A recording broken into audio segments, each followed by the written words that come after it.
Juste quelques mots pour rappeler le contexte. Comme à l'habitude, la Société Saint-Jean-Baptiste de Québec tient à rendre hommage en ce printemps 2025 aux victimes innocentes des émeutes de Québec du printemps 1918. Honoré Bergeron, Alexandre Bussière, Édouard Tremblay et Georges Demeule.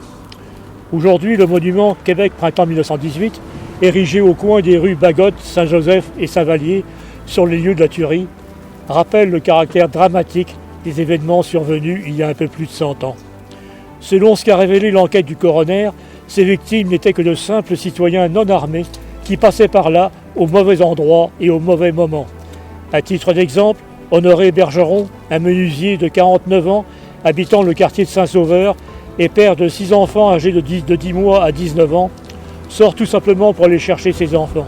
Il est alors frappé dans le dos à la hauteur du cœur par une balle explosive. Il ne reviendra pas chez lui. Des dizaines de personnes sont également blessées.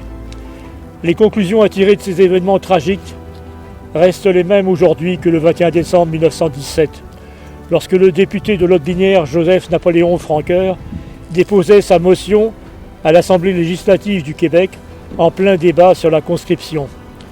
Que cette Chambre est d'avis que la province de Québec serait disposée à accepter la rupture du pacte confédératif de 1867 si, dans les autres provinces, on croit qu'elle est un obstacle à l'union, au progrès et au développement du Canada.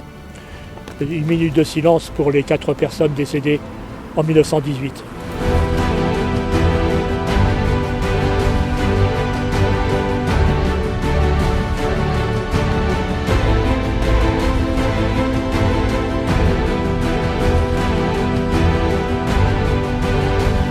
Nous vous remercions encore une fois de votre présence, qui est un hommage à ces personnes qui sont décédées, et pour se rappeler cette querelle de la conscription où les Québécois avaient un an auparavant montré aux élections que la population était hostile et qui ont été contraints par les mitrailleuses de se conformer. Merci encore une fois et à l'an prochain.